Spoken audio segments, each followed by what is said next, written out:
Hey peeps, welcome back to the channel. I have a helpful resource that I want to share with you going into the new year. I wanted to make sure I put it in your hands in whatever format is helpful to you. So let me give you a little bit of background. If you recall on my channel, I have a video about what to do when your plans have been derailed. I think it's really important to acknowledge that bit where you're like, oh, I made so many plans, I had so many things I wanted to do. That doesn't mean that you should scrap all of your plans just because life dealt you a really terrible hand in some ways. People experience job loss, loss of life when it came to family. And so a lot of us were scrambling to reorganize this life that we had kind of laid out for ourselves. And so I started turning my attention to the things that we can fix, the things that we can do. There are a lot of unpredictable things in this world, but there are many things that are still kind of up to us, whether that is the way we have gratitude, the way we bounce back from failures or pivots. If you recall, I did a video earlier, maybe a couple weeks ago at this point, about embracing the art of the pivot. I think it's really, really important to acknowledge that everybody in some way has had to pivot. And so the helpful resource I have is called the Pivot Journal. Yes, so I got really busy and just kind of was designing in my free time, and I put together this really helpful journal. And I'm somebody who loves to reflect. I have lots and lots and lots of notebooks full of what I was thinking throughout the year 2020 and even beyond. So I wanted to share this with you and have a really helpful resource. A little bit later in this video, I'm going to do a walkthrough so you can see what it looks like. I created this version not only in print, but also a digital version. You'll see the digital version in just a little bit, but I think it's really helpful if you're a person who likes to pen your thoughts or a person who wants to type your thoughts. I wanted to give you a few different formats that you can use. So I'll show you a little bit of how the book is kind of oriented. We have this journal belongs to you, put your name on it, guard it with your life, because you'll be putting a lot of kind of personal things in there, your hopes, your dreams, your vulnerabilities. And I think it's really important to own some of those things and say them out loud, even if it's just to a journal. There's a little bit of info about how to use the journal. And then there are different sections. If you look at my table of contents, there is a section on self, on vision, on goals, on habits, which are extremely important, and then you review and then you track. So this journal is quite bright. You can see all the bright colors in here. I designed it really hoping that it will catch your eye. And I'm a person who, whenever I have journals and there are dates to it, I inevitably fall off. I can just be very honest. That's kind of how I am. I can be really sporadic, like pick it up one day and, drop it another day, but that's totally okay. This is actually meant to be used throughout your year. At the very beginning, you're actually going to do a self-audit. You're going to look at what is in your control, your locus of control, right? What are the things that you can actually do, whether it's in terms of self-care, and then you do a people audit.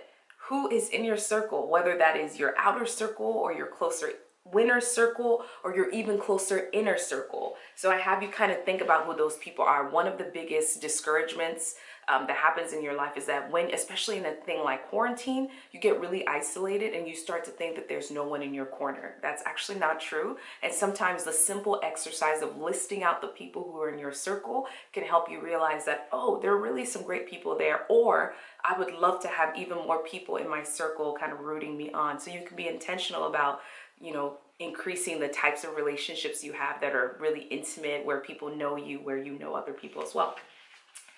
Then you craft out the vision. Visioneering is something that me and my family did last year, and it was really helpful in thinking about all the creative endeavors and ventures we wanted to do. So you do a vision board digitally.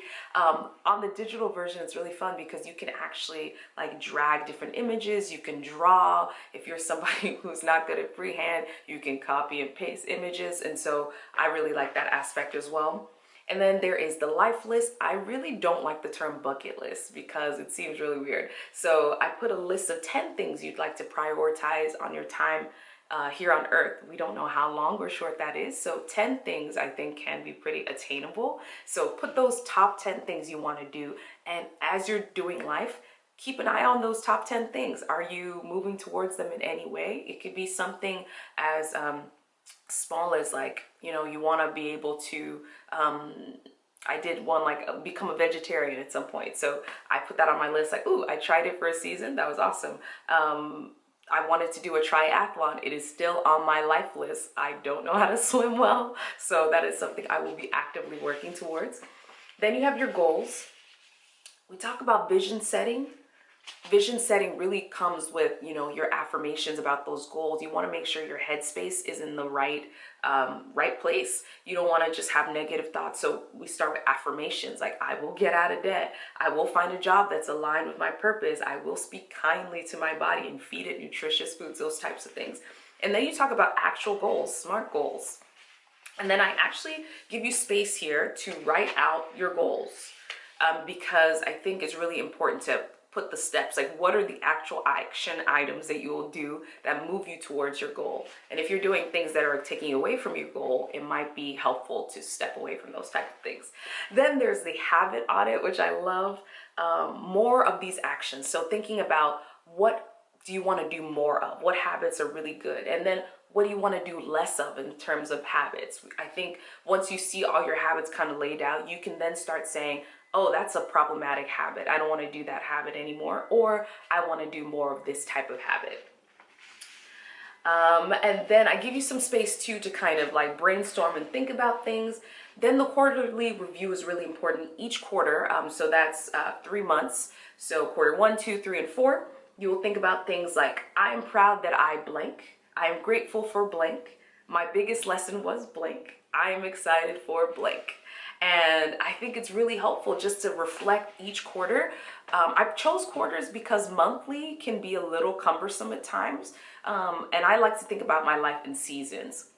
So I think a quarter is a nice rounded way to look at a chunk of months rather than just saying each day I reflected. So I like the quarters. You might choose, I gave you extra pages. You might choose to reflect even more with those same questions. I recommend that if you want to do that. Then there's the tracking, which is super fun.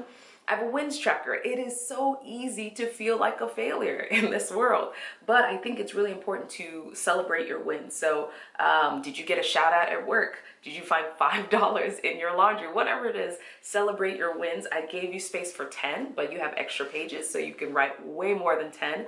Once you start looking for good things, you will find more good things and more wins to track. So get in the habit of really noticing when good things happen to you. Become really a magnet to those things.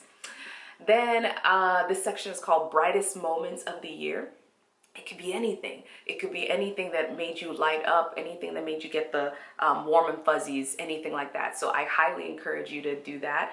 January all the way through December. You only need one bright moment, but once again, they're extra pages. So if you want to have a space for extra moments, you can do that as well. Random acts of goodness. I did random acts of goodness versus random acts of kindness because they're just some things that are just so good, you know? So yes, it could be helping the old lady cross the street. It could be donating money to a charity. It could be just doing something good for your parents, doing something good for your friends, writing a thank you note, any of those things. I gave you a little grid here. There are 24 spots to fill out. If you do 2 good things a month, you will finish this entire tracker. So that's my challenge to you. Finish your random acts of goodness, and that's about it. So this book, like I said, is available in print, but also in the digital version. I like the digital because I have way too many journals, and I think one extra journal wouldn't hurt because this is a pretty light one, but a digital one is even better. I can take it wherever I go. There are all kinds of cool surprises in the digital version, so I highly encourage you to get whatever version fits you and your goals. At the end of the day, life involves a lot of pivots, so I really think that this is a journal that you can use in many different seasons, and this is a journal for seasons of transition. So yeah, if you pick up a copy, let me know how you find it, if you enjoy it, if it's helpful in reflection. Note that it's going to take you quite a few months to finish this journal, and I'm totally okay with that. I hope you can come back and let me know what you would like for the next one. I'm going to try and do this every year. So this is the pivot version for 2021. There are no dates in it, so you can technically use it as long as you want, but every time I make this journal, I would try to make it better and better, so I could really use your feedback and any kind of comments that you have. Thanks for watching. Do not be afraid to pivot. It could be the very thing that you need to enter the life that you were designed for. Bye, y'all. Take care. Thanks so much for watching. While you're here, I hope you'll watch a few more of my videos. I have videos on minimal waste, sustainable living, on faith, on life, all kinds of things. So stick around. There are lots of great videos to watch. Bye.